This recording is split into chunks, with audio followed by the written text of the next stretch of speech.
17 বছর কারাবাসের পর কারামুক্ত হচ্ছেন সাবেক স্বরাষ্ট্র প্রতিমন্ত্রী লুৎফরজামান বাবর। তার মুক্তির অপেক্ষায় কেন্দ্রীয় কারাগারের সামনে ভিড় করছে বিএনপির নেতাকর্মীরা। কেন্দ্রীয় কারাগারের সামনে এমন দৃশ্য দেখা যায়, গত 14 জানুয়ারি চট্টগ্রামে আলোচিত 10 ট্রাক অস্ত্র চোরাচালানের ঘটনায় আইনে করা পৃথক মামলায় যাবজ্জীবন কারাদণ্ডের রায় থেকে খালাস পান লুৎফরজামান বাবর। বিচারপতি মোস্তফা জামান ইসলাম ও বিচারপতি নাসরিন আক্তারের সমন্বয়ে গঠিত হাইকোর্ট বেঞ্চে এই রায় ঘোষণা করেন। এই রায়ের মাধ্যমে বাবরের তার বিরুদ্ধে করা সব মামলা থেকে খালাস পান। ফলে বাবরের কারামুক্তিতে আর কোনো বাধা নেই। 2014 সালের 30 জানুয়ারি চট্টগ্রাম মহানগর দায়রা জজ আদালত এবং বিশেষ ট্রাইব্যুনাল একই দিনের দুটি মামলায় রায় দেন। বিচারক আদালতের রায়ে সাবেক শিল্পমন্ত্রী ও জামায়াতে ইসলামী তৎকালীন আমির মতিনুর রহমান নিজামী ও অন্য মামলায় ফাঁসি কার্যকর করা হয়।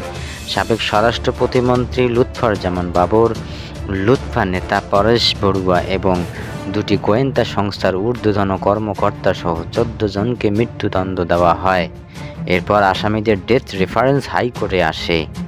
দণ্ডিত 12 জন পৃথক আপিল করেন।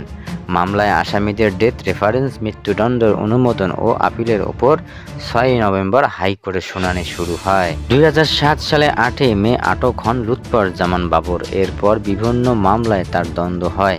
এর মধ্যে দুটি মামলায় তার মৃত্যুদণ্ডের আদেশ হয় এবং একটিতে দেওয়া হয় যাবজ্জীবন কারাদণ্ড। তবে গত বছরে 5 আগস্ট ছাত্র জনতার গণ অভ্যুত্থানে আওয়ামী লীগের সরকার পতন হওয়ার পর এসব মামলায় আপিল শুনানি শেষে একে একে খালাস পান বাবর। এর মধ্যে 23 অক্টোবর দুর্নীতি মামলায় 8 বছরের দণ্ড থেকে এবং 1 ডিসেম্বর 2021 গ্রেনেড হামলার মামলা থেকে খালাস পান তিনি। 20 আগস্ট মামলায় বাবরকে মৃত্যুদণ্ড দিয়েছিলেন বিচারক আদালত। গ্রেপ্তার হওয়ার পর থেকে নবম জাতীয় সংসদ নির্বাচনের আগে 3 মাসের জন্য জামিন পেয়েছিলেন লুৎফরজামান বাবর।